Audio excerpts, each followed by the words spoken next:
Hi there. Merry Christmas. I hope that all of you had a wonderful time with your family, that you got lots of good food, yummy treats, and wonderful presents. Today is Boxing Day, and it's a busy day here at Gigi's Place because I'm getting ready to cook and decorate my house and get it all ready for a party tonight. It's going to be my baby boy's birthday in a couple of days, and we're going to celebrate tonight. But I fixed up this video for you so that you could see a little bit of the celebrations and the traditions and the things that Gigi's family does at Christmas time. Anyway, you stay tuned. We'll be right back with a special story for you. Hi, welcome to Gigi's Place. It's my favorite time of the year. Come on in. Let's have some fun. So, I have my fireplace going, can you see? And look at all these prezzies. My annual favorites party. The 6 of us do this, and we bring the same gift for everybody. It's something we've loved during the year. Oh my goodness, I can't wait.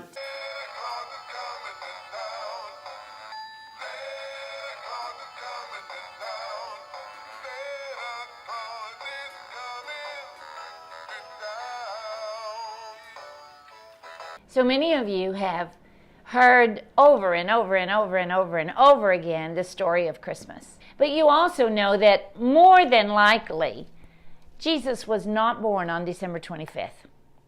But you know something? I have a baby boy who was born on December 28th. And it was a very tough time to have a birthday when he was growing up because most of his friends were away for Christmas holidays, or people were so tired of spending money that nobody ever wanted to come to his birthday party. So we decided one year that we were going to celebrate his birthday in the summer, a 6-month birthday. And I know lots of people that do this, lots of people whose children are born somewhere around December 25th. So it's no big deal that we decide to celebrate Jesus' birth on the 25th of December.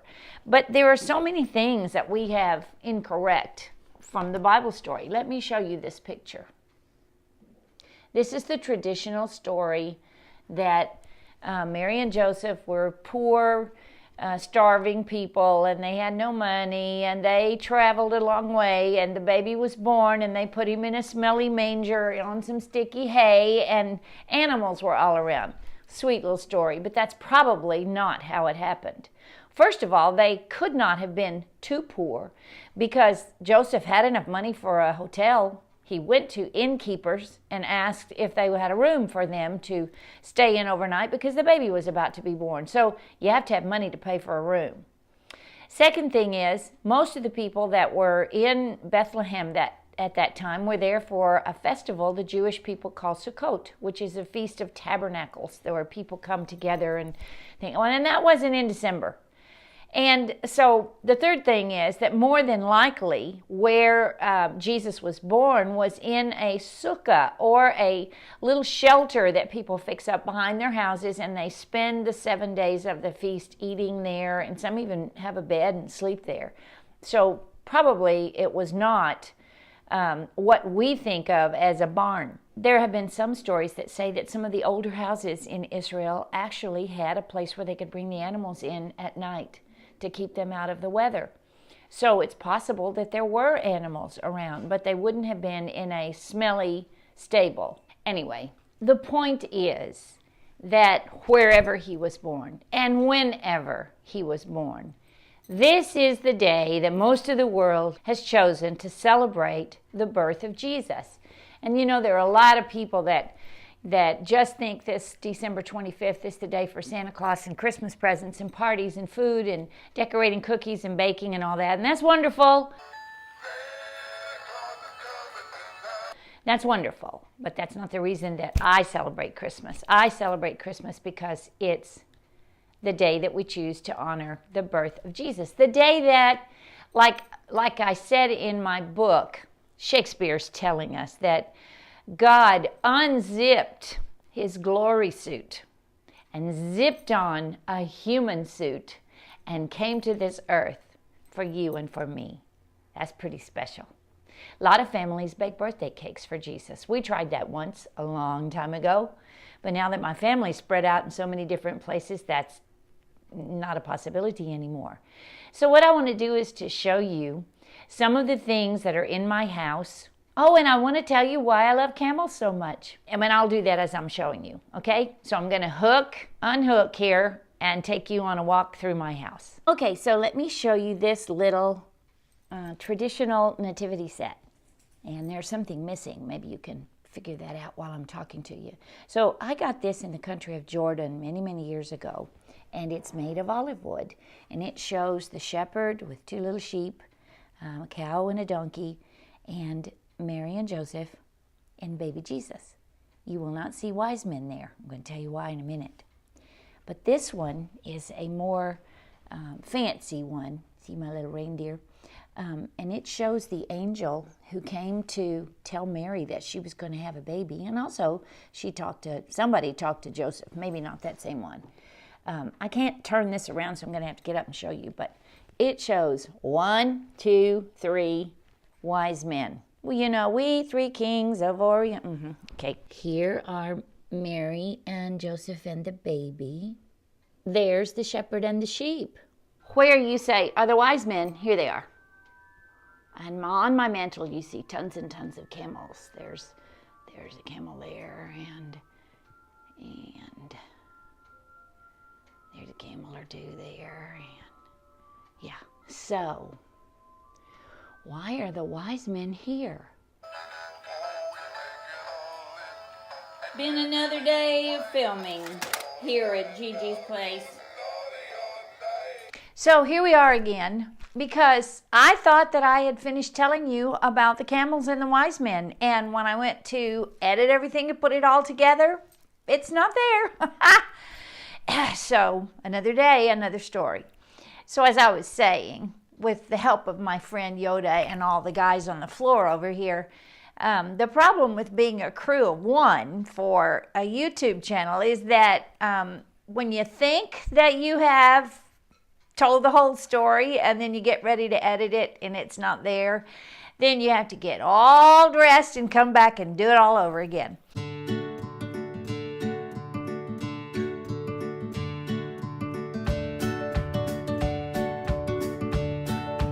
That's okay, because I enjoy spending time with you.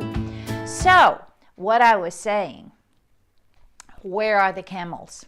Well, the deal is, in the Bible story, it tells us that these wise men, or whatever they were called, more than likely were astronomers that studied the stars.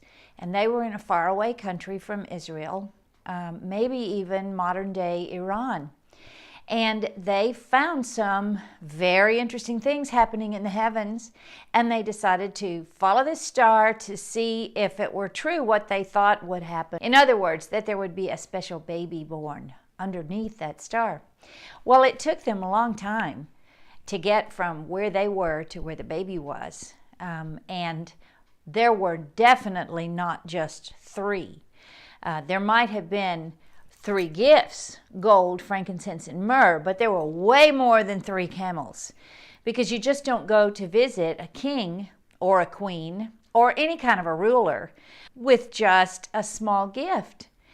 It's possible that there were hundreds of servants and provisions. I mean, you can't start off on a trek across country, even in America, without packing your picnic lunch or your cooler full of drinks or things like that, right? Because, hey, they didn't have Quick Trips and Love's Country Stores and things like that, or Buc-ee's, my favorite.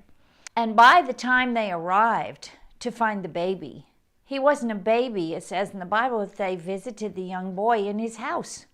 See? So I don't put the wise men in the manger scene thing. I just don't, because they weren't there. That's my personal preference. And hey, it's my house. So, how come Gigi loves camels? Well, I'm going to tell you. When the camels are coming and people say, "Here come the camels," they are never bringing anything bad. They always bring good stuff. Gold, frankincense, myrrh, sometimes even wives.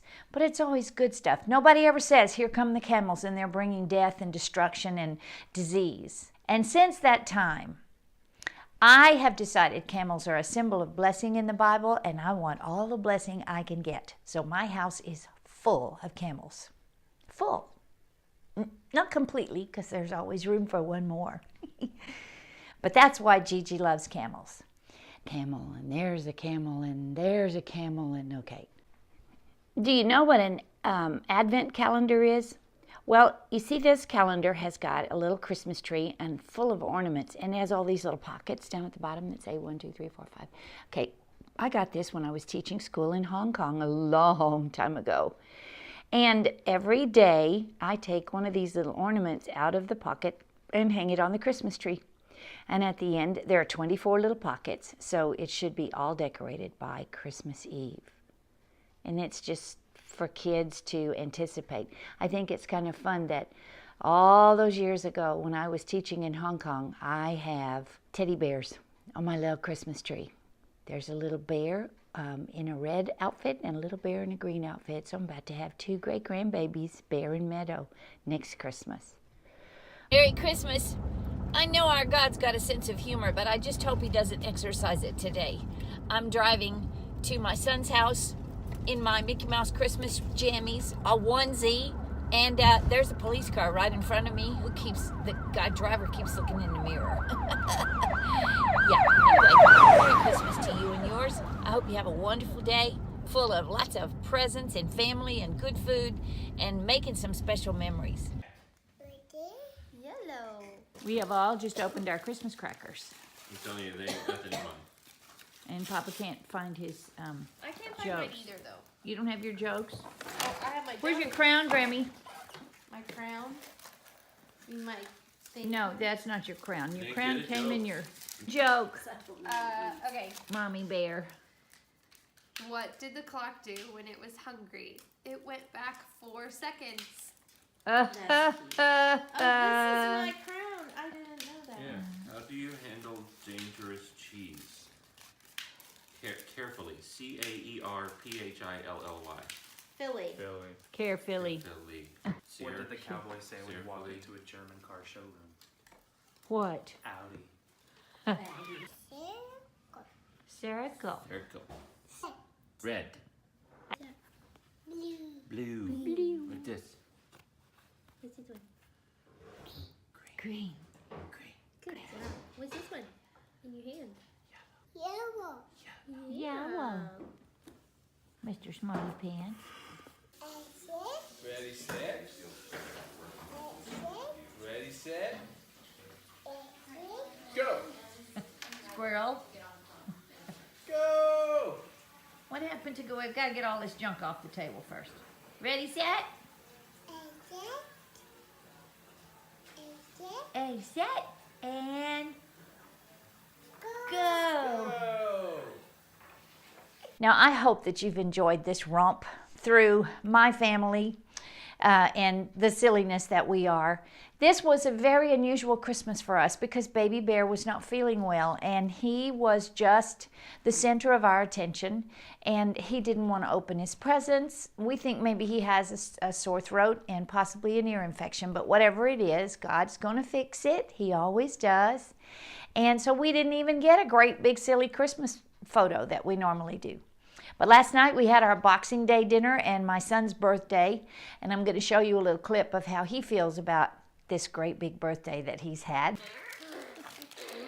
bombshell perfume. But it was a fun time. It was a fun season, fun holiday season, and it's just zipped by way too fast, and now it's almost New Year's. So I hope that you will focus on all the blessings that you have and think about the things that you've done in this past year, 2018, and what you want to do in the new year, 2019. And know that Gigi loves you and God loves you, and I'm praying all the most wonderful camel loads of blessings in the world for you. Have a wonderful day. Bye. It's been another busy day of filming here at Gigi's place. I hope your halls are decked with holly, your Christmas trees well lit, and that you've had a wonderful, fabulous time with your family and friends. Until next Christmas, This is Gigi's Place signing off, but come back next week for brand new episodes. And don't forget to like and share and subscribe.